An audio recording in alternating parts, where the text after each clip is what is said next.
Due to recent YouTube updates, comments and likes have become more important than ever. I beg you to please consider doing exactly that. I read every comment that you write me and answer whenever possible and or need. I'm also open to suggestions for future content.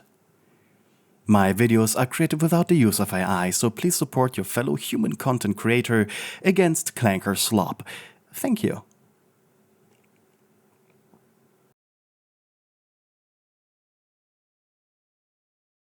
Vox didn't leave the tower for small things. His afterlife's work was here, and he loved drowning in it. But sometimes drowning wasn't fun. And when it wasn't, he hid among the people. All made possible due to the clothing specifically designed by Velvet to not be attention-grabbing, but still incredibly fashionable. Which was to say, a cloak that looks really cool and hid his face really well. That's the best way he could describe it. But he didn't do this to mingle. Not to spend time with the riffraff. No. That was just one thing he liked doing when he got into these moods. In the outskirts of the city, where wild demons and hellborn reign supreme, there sat a white-painted wooden house with a front yard that looked both desolate, with no flowers and dry grass, yet well kept by having no garbage lying around, and the flowers, while wilted, looked meticulous, standing between brick buildings like someone had ripped a page out of a picture book and slapped it between building blocks. This area was located in a slum. The dregs of even the dregs that were the sinner born, yet no one dared to disrupt this little piece of melancholy. As three massive hell creatures were sleeping on the dried grass. They had the appearance of dogs with black scales in place of fur, 3 red eyes decorating each side of their heads, with bad-winged ears. These creatures were called juggernauts. Just muscles, scales, and claws, and yet they were among the first hellborn creatures to be tamed by sinners, loyal to the smell of the one who fed them. They were used as weapons by early sinner born against hellborn, and even today they were practically bioweapons. Rasmus, Azrael, and Muffin were their names. Vox was very familiar with them, especially their teeth. He knew the hounds wouldn't attack unless given the command, but the fact that the word fetch said while pointing at him was enough to have these things attack him. That was enough to make even Vox uneasy. Sure, he was, by now, powerful enough to take one down. Heck, 2 were fine too. But the third? Plus their odor? Sure, he'd win, yeah, definitely. But with a price, and he really didn't want that. No, this visit, this one was for comfort, relaxation. A few demons stared at the cloaked figure with surprise as they watched him step over the threshold of the property. The hounds didn't attack him, causing a few of them to turn their heads, and one even stopped walking entirely and stared. Just a few hours ago, these 3 monsters destroyed, eviscerated a demon who dared to just carelessly throw away an empty can onto the property. But one of the creatures opened an eye, staring right back at the demon, causing him to sweat and immediately run to the opposite direction. With quiet steps, knowing how much these 3 hated the sound of his shoes, Vox stepped before the building, stopping at the scratched-up white wooden door. He knocked once, then waited precisely 10 seconds before knocking again. The last time he had knocked too quickly, he was sent back to the tower, causing him to be in this mental state for a painfully long time. It wasn't good for him, the business, and especially the feeling of control he had over Val and Velvet. He couldn't allow this. 10 seconds later, he knocked a third time. It was then that he saw movement in the shadow of the building's windows. So he just folded his hands behind his back. The round doorknob turned painfully slowly.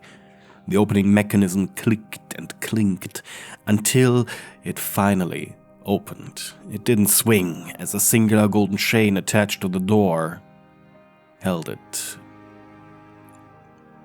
Only allowed it to open for a few inches. But Vox knew that this pitiful protection wasn't for the safety of the inhabitant, as his eyes flashed towards the white mask staring back at him. It was an unmoving white porcelain mask with a crack running down its right eye like a tear.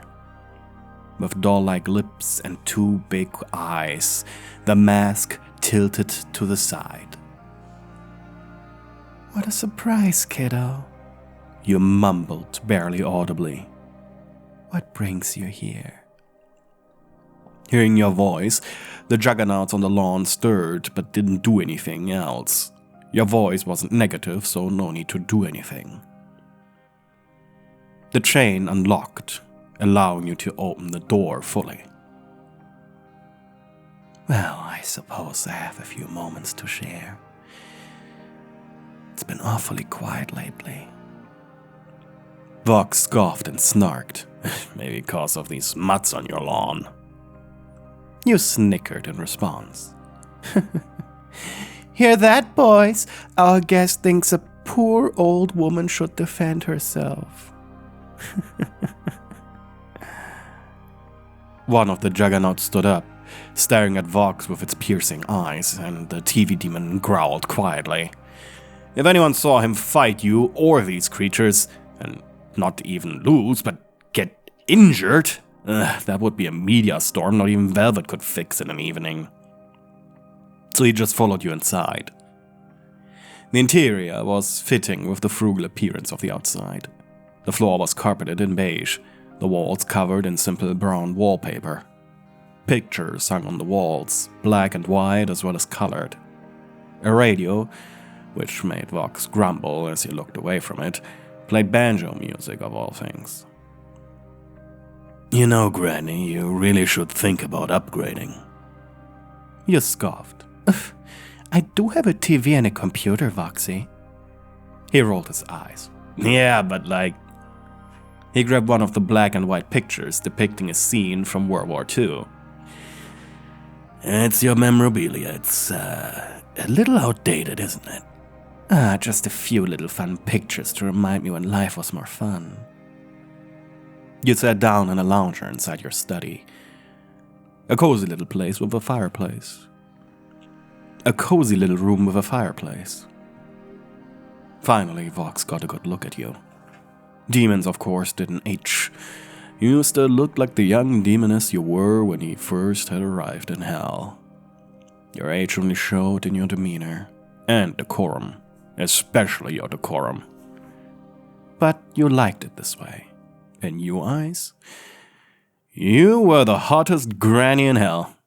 After all, who else lived for so long they could be called granny by anyone living in hell? Your name was no longer important. Once it was Velatrix, the ink demon, then just Vel, and now you were just the shape. In an ironic way, you were by technicality the first V to grace hell with her presence. Your self-given hell name started with a V, and you created the biggest and most successful hell-themed newspaper in demonic history. At least until Alistair kicked you out of the game. But you survived your encounter with him, became stronger, you became Vel. But once you were made completely irrelevant by Vox, you became just shape. Though the TV demon knew of your power, its grandness hidden within you. And well, for once, he wasn't disgusted by somebody else being stronger than him. He was attracted to it. You had a beautiful body, the silhouette of a perfectly formed woman with zero pigmentation, perfectly black, jet black, round where it mattered, thin where it looked perfect, like a Greek artist had shaped you out of an obsidian, and given you life. The mask was just there, so there was something to look at when you were in the dark. And any liquid coming from your body, saliva, blood, tears, was black and could be used as ink. Poisoned ink. Words you wrote with it were influential, anyone reading them seeing them as reality as long as the real truth wasn't given to them first. A person who had never seen the sky and be told, "Yeah, the sky is green," through your words, would forever believe that the sky is actually green. This limitation was fun to play with, of course, and incredibly powerful. Its taste alone was enough to charm weaker-willed demons into becoming servants. And the touch of your ink, when still wet, enough to leave permanent marks on the demon's skin. You pointed at a seat before you. Vox nodded and sat down. Right now you're dressed in a plain black dress that made your overall shape look bigger and more sophisticated than it had any right to be. Even Velvet would find it difficult to ignore its simplicity and brilliance. "What brings you here, my child?" He repeated your question from earlier. I guess I need a moment." He huffed finally, and you tilted your head. "Shape, I've been feeling things." "Burnout?" "I guess burnout is a good way of putting it," he gruffed. "We are on the precipice on something greater. My ambitions have risen to heights never before. He exhaled and leaned back into the softness of the lounger. "I think I understand," you said, interrupting him. "It's what happened at that hotel, isn't it? You've seen that we can kill them. And now you want to kill them back. Revenge. Take over heaven. Am I right?" The screen on his TV had flickered with aspiration. "Yes!" His hands turned to fists as he raised his right arm. "And yet..." He lowered his posture a little. "Motivating demons is surprisingly difficult if they can stab you in the back at any moment, thinking they can do your job much better. But, You snickered, and he understood what it meant.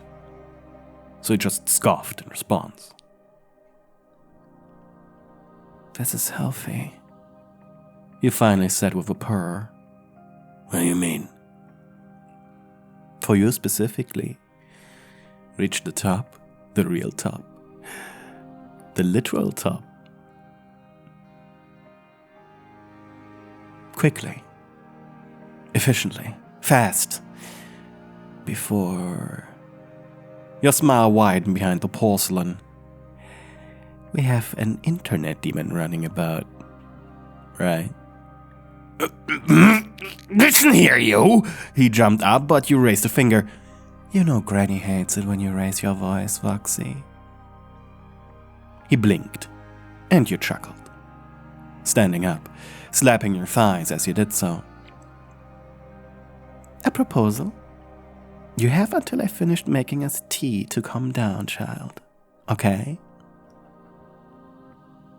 Your purr was like ice, and he grumbled, mockingly repeating what you said, crossing his arms and looking away. If it wasn't for the fact that he could talk to you like a child did their mother, he'd already fed you to the angels. You weren't impressed by his power, his influence, but also very earnestly had proven you'd never ever step into the back or stand in his way like that pesky Alistair. You soon returned with a silver tray and 2 cups and a little plate with sugar cubes. "You know I don't drink that shit," he growled. "I know. That's why yours has scotch in it." His eyes flashed and he grabbed his cup immediately, not even realizing that it was boiling hot. Why didn't you say so? But just as he took his first gulp, he spit it out coughing. Oh, fuck you, witch! It's Earl Grey. I'm so sorry. Must have grabbed the wrong thing. You said in cheeky tone before pulling up your mask to take a sip of your own. Considering the perfect jet blackness of your mouth, it was practically invisible, until the white touched your lips. Returning the cup to the tray, you leaned back. So, challenging heaven. Yes. And you're worried? Worried you're overshooting? He shook his head. I have plans, and these plans need to be put into motion. It's just, I guess, I need a moment of peace, alright? I need some little tranquility without that stupid meditation bullshit that Velvet tries to pull on me sometimes. You always give me peace, Granny, he admitted.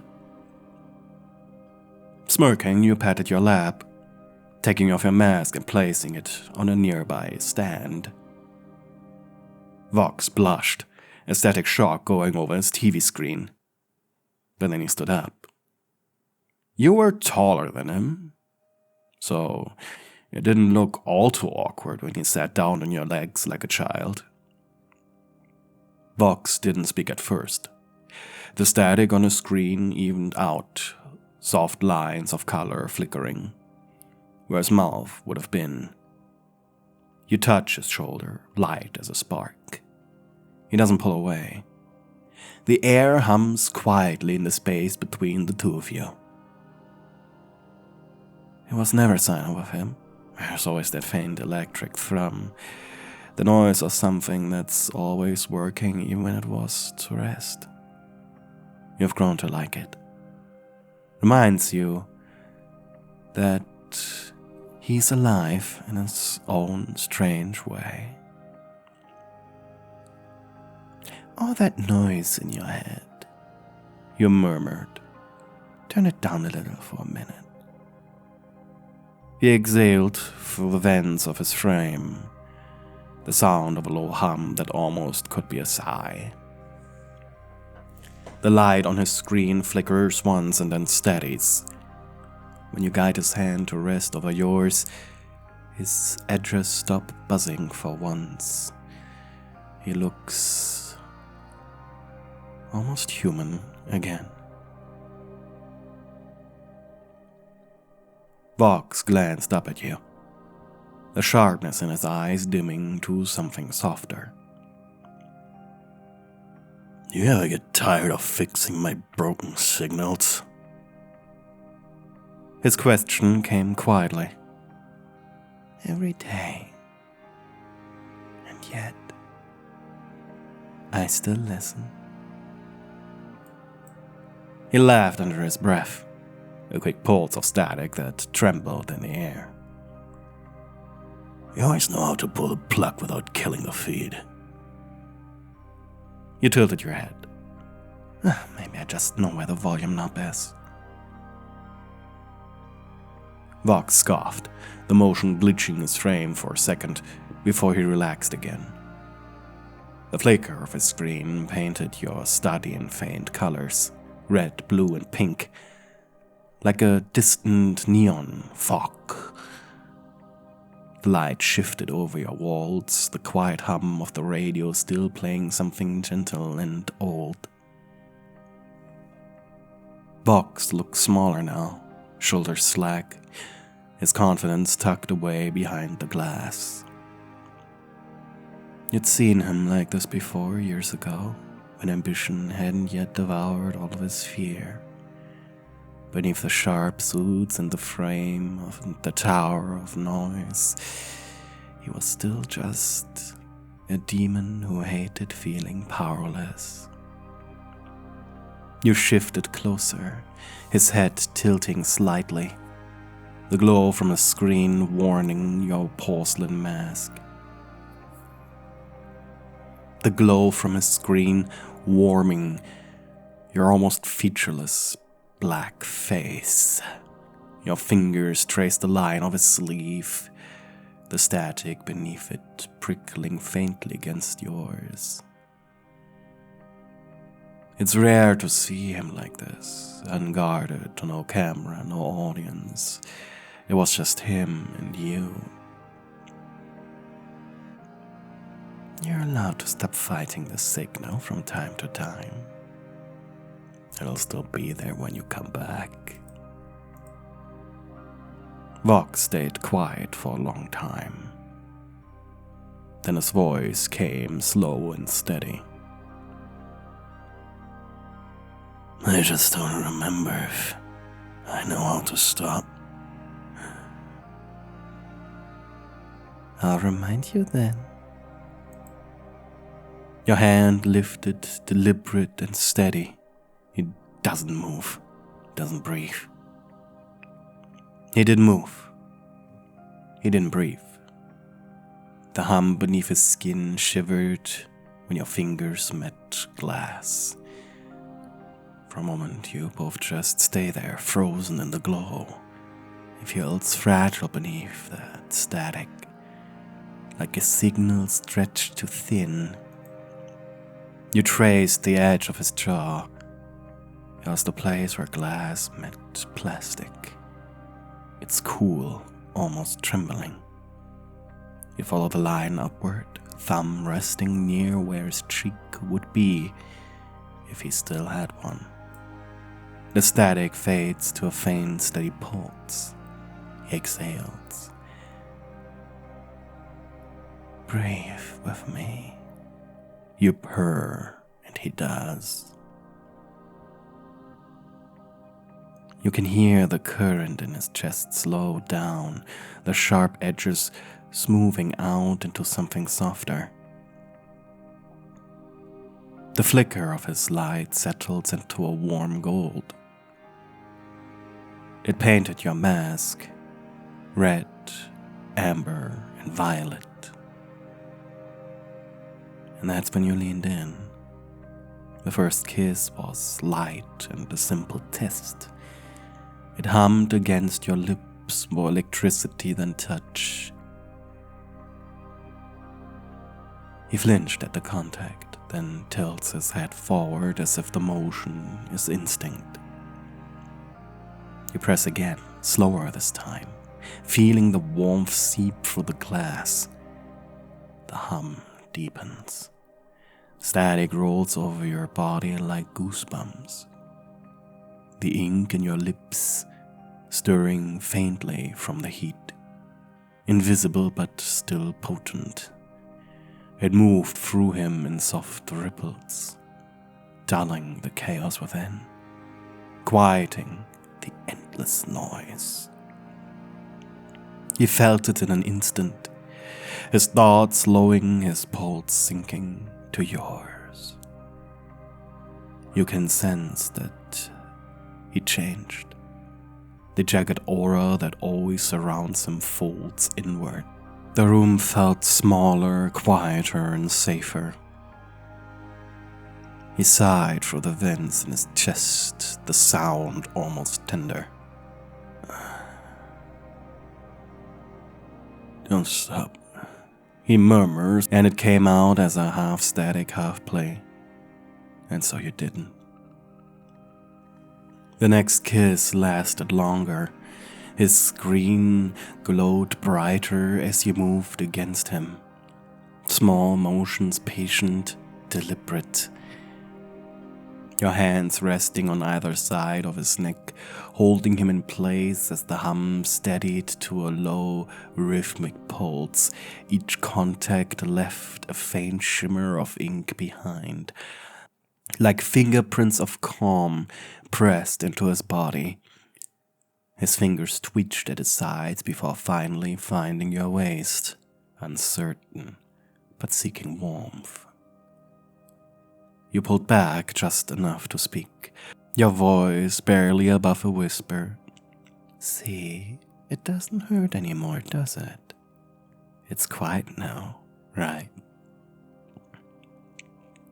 He lets out a low sound, half laugh, half exhale. You stay like this for a while, kiss after kiss, touch after touch, until he finally admitted, I don't want to leave yet. He growled, demanding like a child. You just smirked. Who said anything about you leaving? You stay here until tomorrow. Got it? Hey, you reached the end of the video. That makes you part of an exclusive club. Our secret password is Cheap Thrills. Put the secret message in your comment below to tell fellow members you watched the video until the very end. Lastly, before I say goodbye, I would normally shout out my channel members. However, due to losing monetization, I currently do not have access to both channel memberships as well as a list of previous channel members. Nevertheless, I'm eternally grateful to the channel members I used to have, and in the case memberships get reinstated, I hope I'll see you again. Thank you for watching.